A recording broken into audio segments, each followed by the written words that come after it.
The sun blazed high in the sky, its golden rays dancing across the shimmering water of my backyard pool.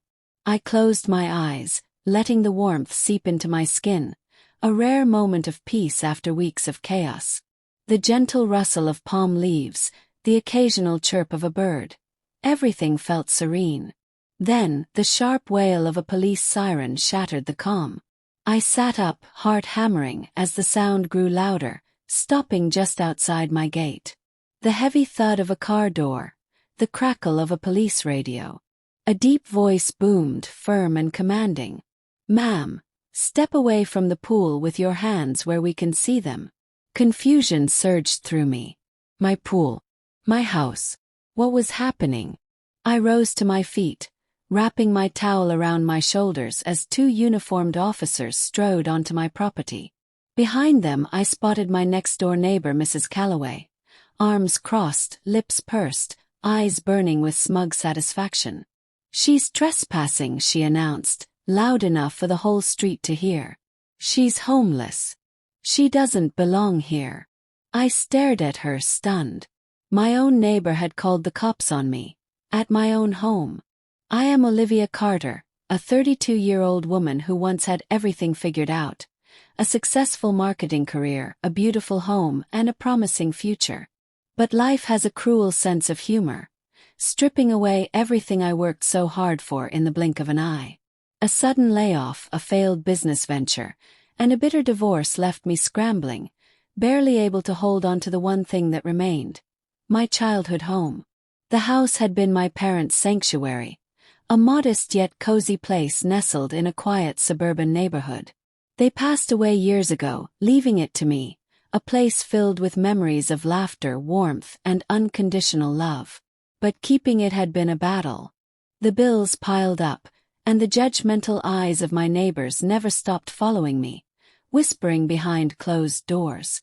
Most of them had watched me grow up, but after my struggles became apparent, their sympathy turned into gossip. None more so than Mrs. Calloway, my next-door neighbor and self-appointed ruler of the cul-de-sac. A retired teacher with an eagle eye for anything out of place, she thrived on order and propriety. And to her, I was a glaring stain on the pristine neighborhood. "Have you seen Olivia lately?" I once overheard her whisper to another neighbor, Susan, at the mailbox.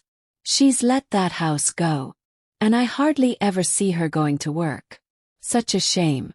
I had ignored her, choosing to focus on surviving.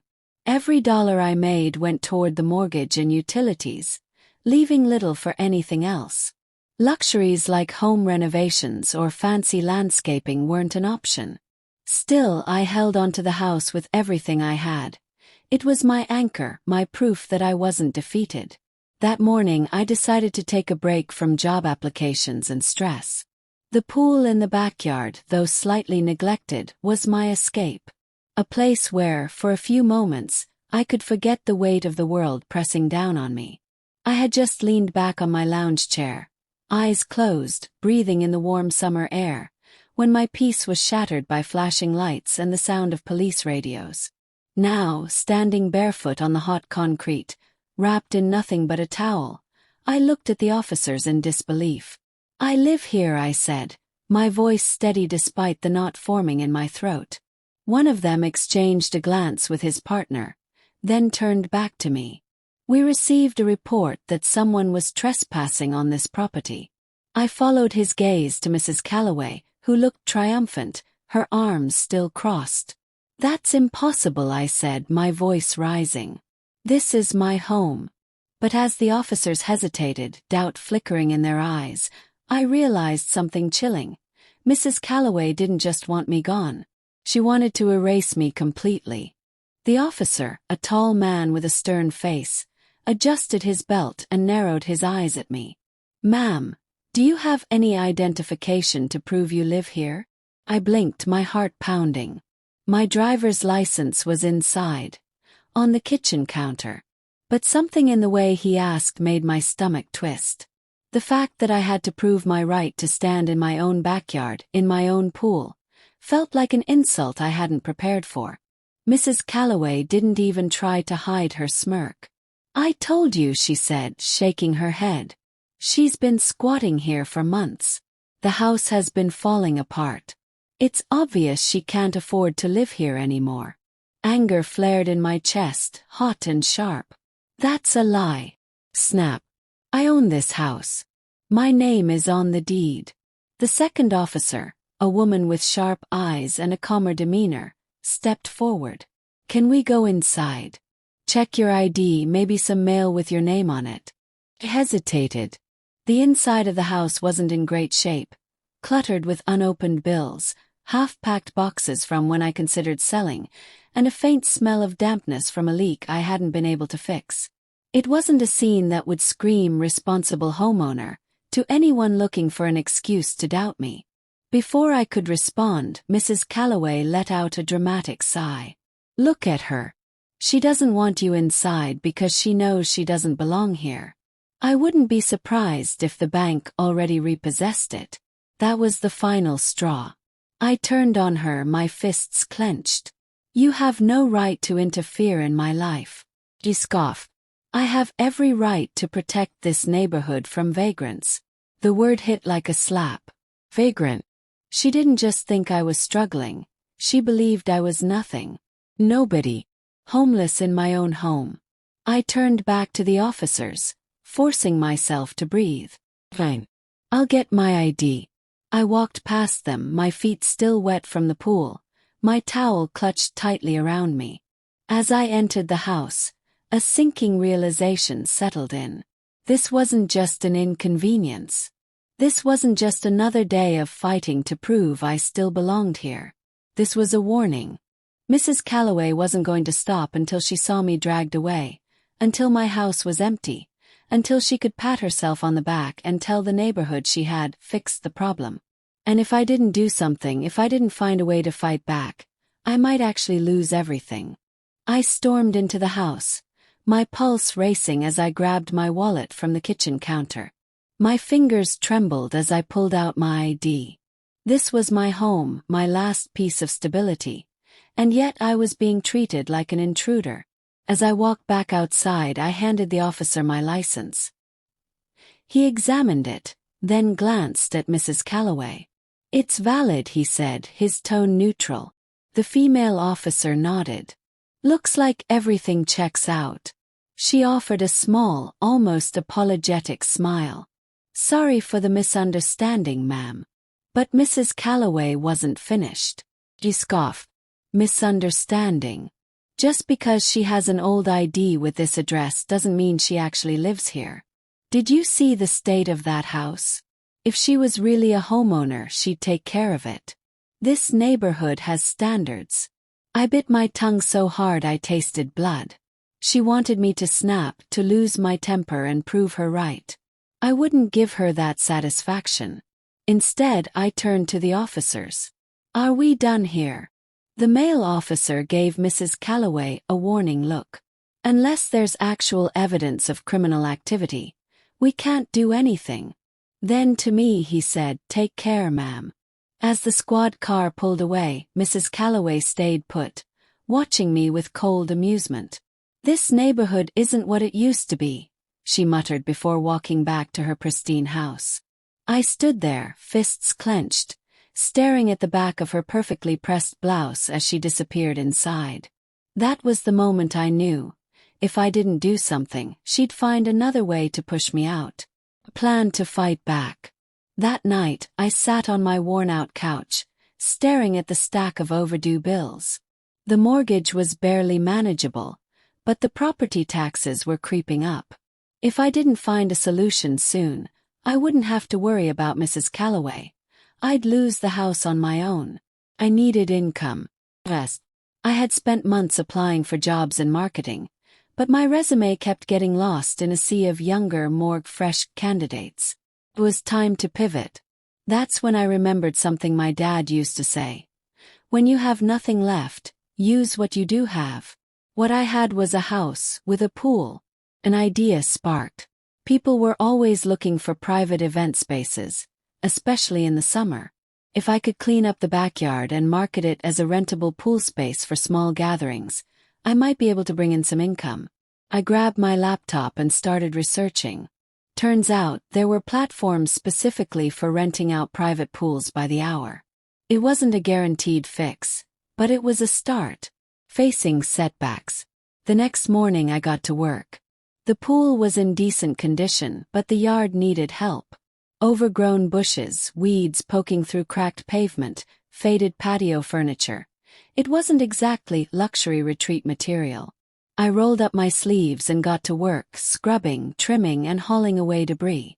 My muscles burned, sweat dripped down my face, but with each cleared section, I felt something stir, hope. But just as I started making progress, a shadow fell over me. Mrs. Calloway. She stood at the fence, watching with thinly veiled disgust. "What are you doing?" I wiped my brow. "Fixing up my yard. Not that it's any of your business." She let out a condescending chuckle. "You think a little yard work will make a difference? People like you never last." Something in me snapped. I turned to face her, my voice steady. "People like me." He smirked. "People who don't belong." I took a slow breath, forcing myself to stay calm. "We'll see about that." Small victory. Days passed, and little by little, I transformed the backyard. I repainted the fence, deep cleaned the pool, and borrowed tools from a kind elderly neighbor, Mr. Dawson, who had always been friendly. "I don't know what that woman's problem is," he muttered one afternoon as he handed me a power washer. "Your parents were good people. You deserve to be here just as much as anyone." His words were a balm to my bruised spirit. Not everyone in this neighborhood wanted me gone. Finally, after 2 weeks of grueling work, I took a step back and looked at what I had accomplished. The yard was unrecognizable, lush, clean, inviting. I took photos and posted my listing online. Now I just had to wait. The first booking, and another setback. 3 days later I got my first booking, a small birthday party. The family was thrilled with the space, and seeing their kids laughing in the pool made me feel like I had won a battle. But Mrs. Calloway wasn't done. The next morning I found a notice on my door. Someone had reported my property for operating an unauthorized business. I felt the blood drain from my face. This was her doing. For a brief moment, despair clawed at my chest. But then something inside me hardened. Whoa.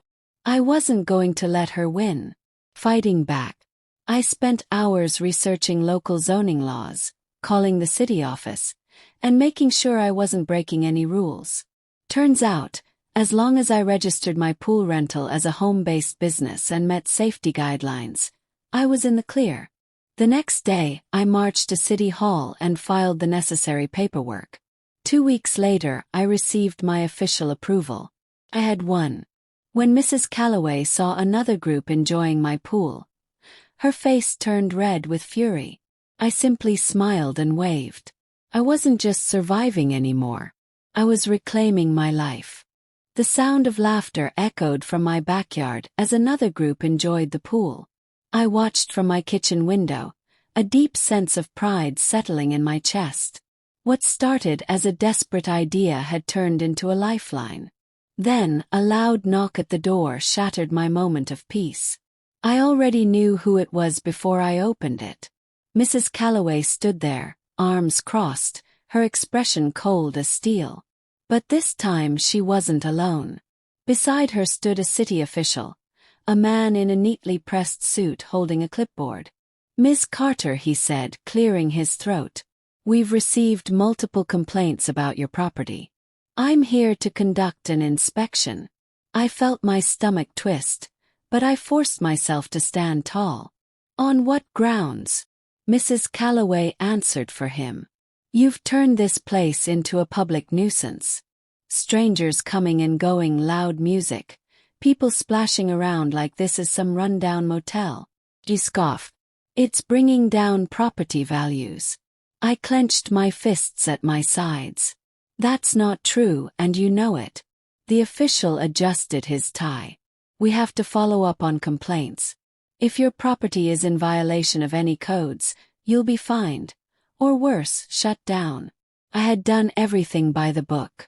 The paperwork, the zoning laws, the inspections. I had followed every rule. But Mrs. Calloway had found a new way to attack me. I could fight this. But I also knew how bureaucracy worked. If they wanted to shut me down, they'd find a way. I had to make a choice. I could scream, argue, and lash out, prove her right by losing my temper. Or I could take control of the narrative. I took a deep breath. This pool has done more for this neighborhood than you ever have, I said, my voice calm but firm. You pretend you care about keeping things respectable, but what you really care about is control. Her eyes narrowed. Excuse me. You don't like that I found a way to survive. You don't like that I didn't roll over and disappear like you wanted.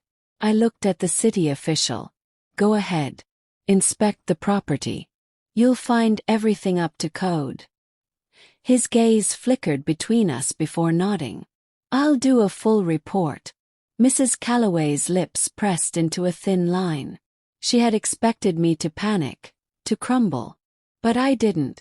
She turned on her heel and stormed off. It wasn't over, but I had stood my ground. And for the first time I knew. No matter what she did next, I wasn't going anywhere. The city official spent the next hour inspecting my property, checking every detail with a fine-toothed comb.